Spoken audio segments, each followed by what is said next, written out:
Xeggex situation.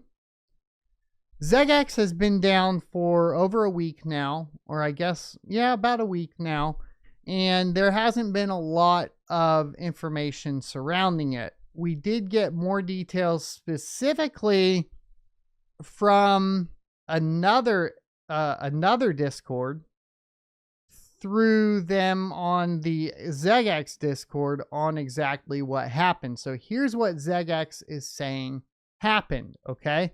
They're saying that Carl's account, the CEO, got hacked. Someone pulled the plug on the database to disconnect access and everything went down.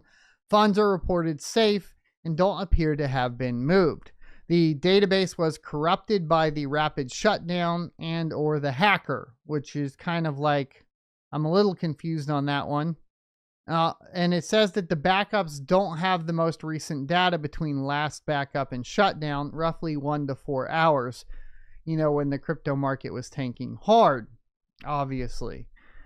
Now, this brings into a question a bunch of stuff. As you guys know, I'm a systems engineer. I work with backups. It's pretty common to, you know, lose some data, right? So you have essentially your retention time and then your retention policy. So essentially you have two things that you're worried about.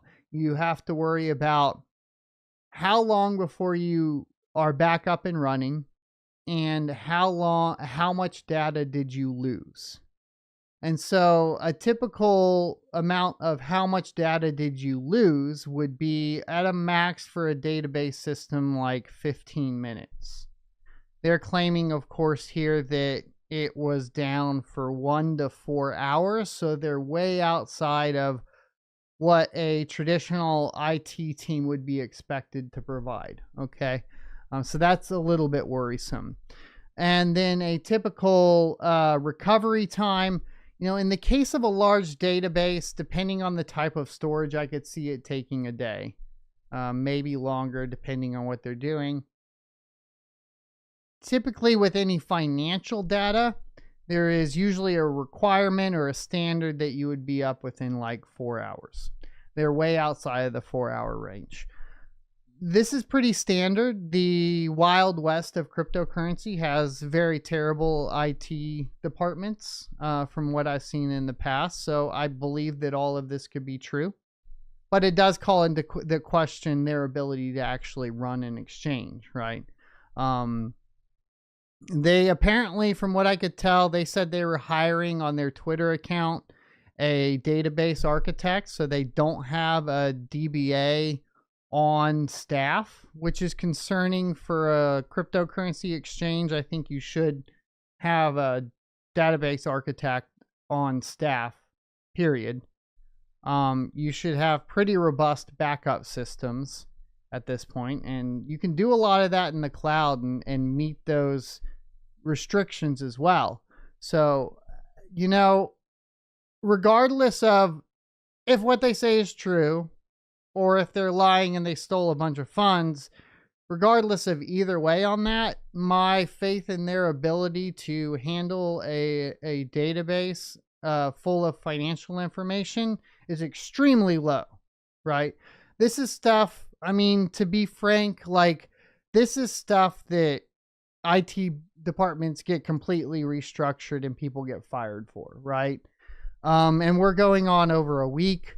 I realize that we've had other exchanges, you know, people have mentioned other exchanges took 9 days or blah, blah, blah. And I get that, but like technology has come a long way. Like if you're not on the ball, like paying attention to the services that are available, and just because this is basically my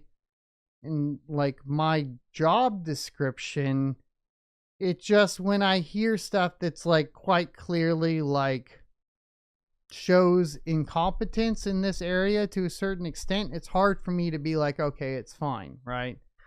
The first attempt to reconstruct the data failed, so they did call the expert, which is basically a database architect, and they recovered some, but not all necessary data from the op logs. They are attempting to recover data from deleted files and could take 40 plus hours. So don't expect anything new until at least 17 hours ago. I don't know if they're still running on like spinning disks, which is crazy, or what's going on there. But does say to do your own research and all that sort of stuff. That's a hard thing to do when you're talking about, you know, people that are purchasing cryptocurrencies aren't going to do their research on, you know, data center infrastructure or cloud infrastructure and what is actually possible and not possible. That's why I give you guys a little bit of like what I know standards should be. Now, have I worked in places where those standards are not achievable? Yes, I have.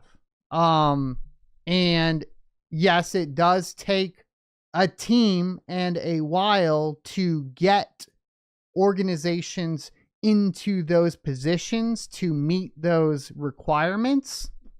But if you're messing with people's livelihoods, it should have been done from the very get-go, in my humble opinion, right? This isn't something that should be like, oops, we just didn't know what we were doing, and like we just stood up a database and like we were just running it and it seemed to be working, and like oops, we didn't know that we needed to run backups and meet these like, come on, dude. Anyways, they also released another announcement themselves. They said, today we are restoring what we recovered to a new database server. We have all user balance records and deposit address information. However, about 20% of the email addresses are missing from the user's database. So we'll be setting up an account recovery method for you to regain access. In the meantime, we suggest collecting some deposit addresses you've used on your account, just in case yours is one of the ones missing an email address. Once the website is back online, we will post another update.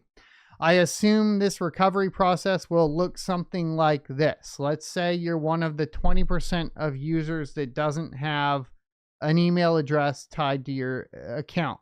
You will provide them with the deposit address that you were utilizing for however many accounts you've been depositing with, right? So you'll take that deposit address, you'll submit that to them, they'll see where the transactions were coming from, and then you'll have to do some sort of blockchain signature to verify that your account is attached to it. Unfortunately, what that does mean is Xeggex will then go from non-KYC to KYC pretty dang quickly. If I had to take a bet. Now, like I said, you can sign that and prove that you own it, hopefully without like any KYC, but there probably will be some threat of KYC at this point with Xeggex. So keep that in mind. I hope you enjoyed this clip from the Crypto Mining Show. If you would like to see more from this particular episode, take a look up here. Don't forget to also subscribe to the channel. And if you want to support me directly, you can go to sonofatech.locals.com and become a member. Thanks for watching, and I will see you next Tuesday.